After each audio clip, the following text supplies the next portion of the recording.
All right, let's look at exercise 4 here. And again, this is our video exercise 4 here in our Blackboard course. If you're joining us on YouTube, just take note of the information as we work through the problem. During its first year of operations, McCollum Corporation entered into the following transactions related to shareholders' equity. The corporation was authorized to issue 100 million common shares, $1 par per share. Prepare the appropriate journal entries to record each transaction. So January 9th, we issued 40 million common shares for $20 per share. March 11th, we issued 5,000 shares in exchange for a custom-made equipment. McCollum shares have traded recently on the stock exchange at $20 per share. Both of these entries should be somewhat review for you, so if you would, take a moment and see what you come up with to answer these questions. So go ahead and pause the video and work through and see what you get. All right, so really quick, on January 9th, let's see what we would do. We issued 40 million common shares for $20 per share. So in that case, we're receiving money, so our cash is going to go up. We're going to debit cash. Now you can either do the width in millions or in whole dollars. Either way, I'm going to type it out just so we can see it. So that's going to be 800 million there. All right, now what did we do to get that cash? Well, we issue common stock. So this can be our common stock. Now remember, we must carry common stock at par value. So our par value is $1 per share. So we're going to take 1 times the 40 million. So that would be 40 million. Again, you could just do 840 if you wanted to there and there. Perfectly fine. Then, what do we call it when we receive more cash than our par value? Well, we call it paid in capital in excess of par, which I abbreviate PICIP. Now, again, I'm fine with PICIP, but not everybody is. And then I'm going to denote that it's on common stock. So that is paid in capital in excess of par. It's what PICIP stands for. And it's just the difference. Notice we sold them for $20 per share. They have a $1 par, so the difference would be $19 per share at 40 million shares, or 760 million. Again, you can do 840 and 760, and it would be the same thing in millions. I just wanted to type it out for some reason today. All right, March 11, we issued 5,000 shares in exchange for custom-made equipment. Now, when we have custom-made equipment, sometimes the fair value is hard to find simply because it's not just open market. Like if you go and buy a pack of Coke, you know the fair value of a pack of Coke, or a guitar, or whatever, a piano. But when we actually have something we have custom made, the price has to be negotiated. So in this case, McCollum shares have traded recently on the stock exchange at $20 per share. So they're willing to take the shares in exchange for this. So we're going to hit our equipment account for the fair value of the stock versus the fair value of the equipment. Okay, we're assuming that the fair value is equal to our stock because that's the most readily available information we have. All right, so our equipment's going to go in at 100,000. And then again, what did we give for that equipment? Well, in this case, we gave out common stock. Now keep in mind our common stock must be carried at par, so that's going to be hit at 5,000. And then obviously there's an additional paid in capital, so we're going to hit our PICIP on our common. Again, PICIP is just my way of saying paid in capital in excess of par. Instead of having to write it out every time, make sure you follow the rules for your class if you're not in my class. I'm fine with PICIP if you are a student in my class. All right, now let's look at Part B. Part B is a little bit different. It talks about we have new staff accountant at our company who recorded the following journal entries during the second year of operations. McCollum retires its shares that it reacquires. So notice up here we've actually issued 40,005,000 shares of stock. So when we buy it back, we actually retire those shares. So let's look at what would happen. Now, it's easiest to go back and just sort of analyze and maybe write down what happened here. It looks like on January 11th, we received some land. And why did we get land? Well, someone donated land to us.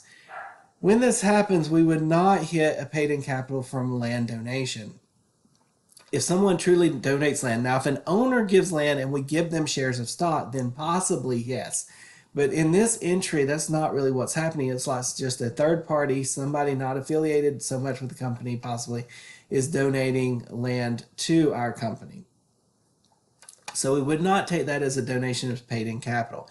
It would impact equity, but how so? Well, one, we're still getting the land, so we're still going to record our land at $2 million. But instead of calling it paid in capital here, because this is it does not appear to be our owners because we're not giving out any shares of stock, we would actually, hit a donation revenue of some sort. So that would actually be revenue to our company because someone is giving us land valued at 2 million. So we would have to count that as revenue. All right, let's look at what's happening in part two. It looks like we're debiting common stock for 2 million. So that looks like to me what's happening here is we have repurchased shares of common stock. And when we repurchase shares of common stock, we retire them because that's what it says our company does. When we repurchase, we retire the shares. We're not holding as treasury. So we're retiring those shares. So yes, indeed, we should hit common stock. That is actually not an issue. And should we hit it for 2 million? Absolutely. Looks like to me we're retiring 2 million or repurchasing 2 million shares, and we carry those at the $1 par. So keep in mind up here, we issued out the shares at $1 par when we bring them back in. Now, what's the problem here?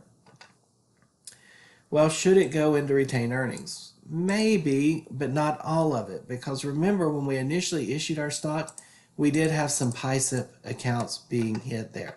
So instead of hitting it all to retained earnings, we do need to first find out what portion needs to come out of PISIP.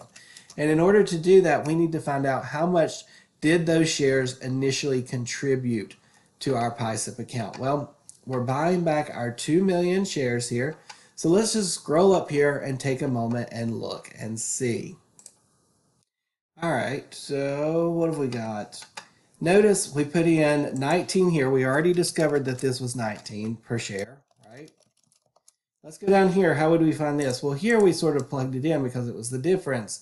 So 100 at 5, so if we take that 95,000 and we divide it by the 5,000 shares, what do we end up with? Well, that gives us 19 as well. So in both cases, they actually paid 19 above what we consider market value. So all of our shares of stock went in. If not, we would have to average. So you could do the 760,095,000 divided by a total of, and actually that's probably the best way to do it if you want to be honest. So let's do this. So notice we've got 760,095,000, and we're going to divide that by 40,005,000 shares. And when we do that, y'all take a video here real quick. Let's see what does that give us. So I want y'all to do the math while I do it. Pull out my calculator and hope that it will go to that many digits. Oh, I think it will. All right. So we got 760 million. 123,095. And we're going to divide that by, whoops, hold on, I did something wrong. 760,095. 1, 2, 3. There we go. 760,095,000 divided by 40,005,000. All right, and when we do that, we get $19 per share. So in both cases, it was 19, so I knew it was going to equal out for us, but it is an average per share. So when you go in, you're going to divide that out because it's not always going to be a nice even number when we have that. And we know that they paid in 19 per share. So when we go to take it out, well, how many shares are we buying back? Well, we knew it was carried, so we're going to take the 2 million shares at $19 per share, and when we multiply that out, we get 38 million. All right, now we know we paid cash. We're assuming that part of the entry is correct, so we still paid cash out at 50 million. So did we pay more or less? Well, in this instance, 40 versus 50, we paid more. And where did we say when we paid more? That's actually going to come out of our retained earnings. We're going to reduce the retained earnings as if we're allocating those to the owner. So we're going to take those down. All right. So a little bit of difference. They hit it all to retained earnings. They should have split that and first take out everything you can from the PISIP account before you hit retained earnings. Take out what it originally put in on average. All right, and then the last one, it looks like we're issuing out some new shares, and it looks like we're issuing out 1 million new shares. So if we hit our common stock at $1 par, that would give us 1 million shares that it looks like they're issuing out. And we're receiving cash of 26 million. So this entry is not too bad. we would still hit cash for 26, and we would still hit common stock for the 1 million.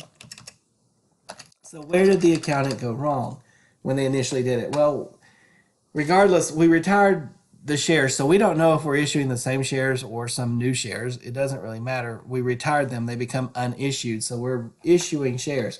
You would never have a gain on the sale of your own shares of stock. Whether you're issuing new shares or whether you're selling treasury, we would never, ever, ever call it a gain. That's sort of somewhat unethical because gains hit our income statement, and we have too much control over our own shares of stock in order to do that. So we're not going to do that. What should we have hit? Well, stop and think just a moment. You should have hit, or they should have hit, PISIP on our common. And again, PISIP is paid in capital in excess of par for the 25. So they were not too far off when they did this initial entry, but we would not want to take a gain on our own stock. All right, so hopefully this video has gone through some more issuance, a little bit of repurchase, and how to deduct correcting entries more or less, because we wanted to show what they should have recorded. Now, it doesn't say to correct these, because to correct this, we would actually debit paid in capital and credit land. The problem just asks us what entries should have been recorded for each transaction, so you can see the difference there. All right, have a great day.